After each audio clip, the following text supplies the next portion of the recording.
Hello friends, आप सबका स्वागत है। और हमारी आज की कहानी है आखिर कमी क्या है। तो चलिए बढ़ते हैं आज की कहानी की ओर। और हमारे चैनल को भी सब्सक्राइब करें, लाइक करें, शेयर करें। माँ, मैं ये शादी नहीं कर सकती। जैसे ही रिया ने कहा तो रिया की माँ रीना ने गुस्से से उसकी ओर देखा और पूछा कि क्या कमी है प्रखर में। इतना बड़ा बिजनेस है, इतने पैसे वाले लोग हैं, ये लोग शहर के नामी लोगों में आते हैं। और फिर उन्होंने खुद से तुझे अपने बेटे के लिए तेरा हाथ मांगा है। तूने तो 2 दिन रहकर कभी सभी को देख और समझ लिया है, अब तो तू ऐसे बोल रही है। हाँ, तभी कह रही हूँ माँ, मैंने सब कुछ देख लिया है और समझ लिया है। माँ, उसमें और हम लोगों में ज़मीन आसमान का फ़र्क है। यह फ़र्क जब से मैं आई हूँ तब से देख रही हूँ, तभी मैं ऐसा कह रही हूँ। हम लोग उन लोगों की बराबरी नहीं कर सकते और मुझे लगता है कि करना भी नहीं चाहिए। दरअसल रिया अपने मामा की बेटी की शादी में गई और वहीं पर लड़के वालों की तरफ से प्रखर भी शादी में आया था। प्रखर ने जब रिया को देखा तो रिया को एक नज़र में ही पसंद कर लिया। रिया थी ही इतनी खूबसूरत कि कोई भी उसे एक नज़र में पसंद कर ले।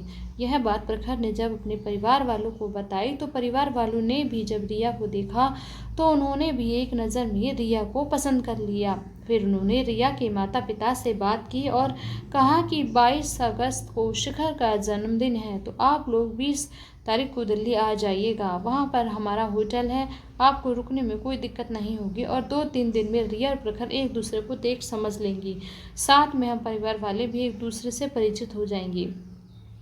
20 तारीख को रिया के मम्मी पापा रिया को लेकर दिल्ली आ गए। वहाँ पर प्रखर के होटल में वहाँ वह लोग रुके।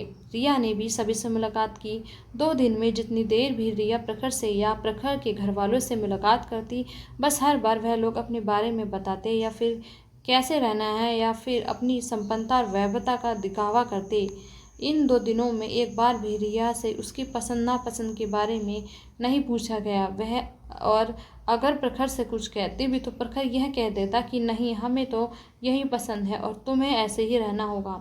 यह बात उसे बिल्कुल भी अच्छी नहीं लगी। प्रखर की माँ भी जितनी देर रिया के पास बैठी तो वह सिर्फ यही बताती रही कि उनकी होने वाली बहू को कैसे रहना है और अपनी अमीरी का बखान करती रही। मध्यम वर्गीय परिवार में रहने वाली रिया यहाँ पर उन सब के बीच में असहज महसूस कर रही थी। और सबसे ज़्यादा बात इस बात का था कि एक बार भी उसकी इच्छा या आशाओं के बारे में किसी ने बिल्कुल भी बात नहीं की। आज प्रखर का जन्मदिन था। रिया अपने मम्मी पापा के साथ मार्केट आई थी और रिया के पापा ने रोलेक्स की महंगी घड़ी जन्मदिन पर देने के लिए और हीरे की अंगूठी रिंग सेरेमनी के लिए खरीदी, जो कि एक दिन पहले ही बात हो गई थी कि प्रखर के बर्थडे के बाद रिंग सेरेमनी हो जाएगी और गोद भराई व अन्य कार्यक्रम बाद में होंगे।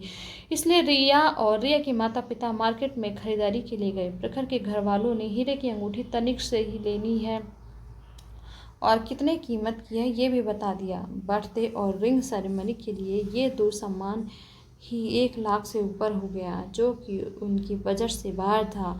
लेकिन प्रखर के घर वालों ने कहा कि इसलिए लेना ही पड़ा क्योंकि उन्हें सबके सामने दिखावे भी करना है। रिया ने शाम की पार्टी के लिए गाउन भी खरीद लिया। रिया अपने रूम में तैयार हो रही थी, तभी प्रखर की मम्मी हाथों में गाउन लेकर आई और बोली, बेटा तुम क्या पहन रही हो। रिया जो गाउन खरीद कर लाई थी वह दिखा दिया, पर प्रखर की माँ को वह गाउन पसंद नहीं आया। वह बोली, पार्टी में इतने बड़े बड़े लोग आ रहे हैं, तुमने यह सस्ता सा गाउन खरीद लिया, तुम यह पहन नहीं पाओगी। मैं जो लाई हूँ वह पहनूंगी। जैसे ही प्रखर की मम्मी ने गाउन दिखाया तो रिया ने देखा उसमें नीचे तो बहुत घेरा था, लेकिन ऊपर कंधों पर सिर्फ पतली सी एक डोरी थी। रिया ने इस तरह का गाउन कभी नहीं पहना था। वह अपनी मम्मी की तरफ देखने लगी तो रीना जी ने हाँ में सिर हिला दिया। तभी प्रखर की मम्मी बोली, अब तो तुम ऐसे ही कपड़े पहनने की आदत डाल लो। हमारे यहाँ तो आए दिन पार्टियाँ होती रहती हैं और उन पार्टियों में ऐसे ही कपड़े पहनने पड़ेंगे। रिया कुछ नहीं बोली, पर मन ही मन उसे बहुत बुरा लग रहा था। शाम को बर्थडे पार्टी में केक काटने के बाद प्रखर ने रिया को अंगूठी पहनाई। रिया ने भी प्रखर को अंगूठी पहनाई। रात के 11 बज रहे थे, तभी प्रखर ने कहा, एक पार्टी ऊपर हॉल में रखी है, चलो मैं तुम्हें अपने दोस्तों से मिलवाता हूँ। यह कहकर वह रिया को लेकर ऊपर चला गया। वह ऊपर गई तो उसने देखा वहाँ पर अलग ही पार्टी चल रही थी। लड़के लड़कियाँ सभी शराब सिगरेट पी रहे थे। उसका तो वहाँ रहना ही मुश्किल हो गया था। सिगरेट की स्मेल इतनी ज़्यादा आ रही थी कि उसे मितली सी आने लगी। खूब तेज़ आवाज़ में म्यूज़िक बन रहा था। प्रखर हाथ में शराब का गिलास लिए आया और उसका हाथ पकड़कर डांस करने लगा। रिया को बहुत अजीब लग रहा था। ऊपर से प्रखर के मुंह से सिगरेट की स्मेल भी आ रही थी, जो वह सहन नहीं कर पाई। तब भी प्रखर ने गिलास को किनारे रखकर एक हाथ रिया की कमर और एक हाथ कंधे पर रखा। इस तरह प्रखर का इतने करीब आना रिया को बिल्कुल पसंद नहीं था।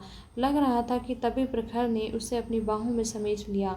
रिया अपने आप को छुड़ाने की कोशिश करने लगी, लेकिन रिया जैसे जैसे अपने आप को छुड़ाने की कोशिश करती, वैसे वैसे प्रखर अपनी पकड़ मजबूत करने लगा। पर रिया ने एक झटके में प्रखर को दूसरी तरफ धकेल दिया और वह भागते हुए अपने रूम में गई। रिया की माँ रिया से इस तरह आने का कारण पूछ रही। तब रिया ने कहा, उन लोगों ने शो पीस में सजाने वाली गुड़िया चाहिए, जिसे वह चाहे जैसे कपड़े पहनाएं, जैसे चाहे रखें, जिसके मुंह में आवाज़ भी ना हो। इन लोगों के सामने मेरी क्या इच्छाएं, क्या आशाएं हैं, ये सब मायने नहीं रखता। और माँ, हम लोग इतनी बराबरी नहीं कर सकते। आपने देखा कि आप लोगों ने सिर्फ रिंग सेरेमनी में ही इतना खर्चा कर दिया। अभी तो शुरुआत है, आगे इससे भी ज़्यादा बुरा होगा। इससे पहले कि यह रिश्ता यहीं ख़त्म हो जाए तो अच्छा है। फिर जो ऊपर रिया के साथ हुआ सब रिया ने माँ को बता दिया। माँ, आप क्यों नहीं समझती? मुझे ऐसे जीवन साथी चाहिए जो मेरी भावनाओं को समझे, मेरी इच्छाओं का सम्मान करे, मेरी भावनाओं को न कुचले। माँ, चलो घर वापस चलते हैं, अभी भी कुछ नहीं बिगड़ा है। हाँ, सही कह रही है रिया बिटिया, मैंने सब सुन लिया है, चलो वापस चलते हैं, चलो सामान पैक करो। यह कहकर सभी वापस जाने की तैयारी करने लगी।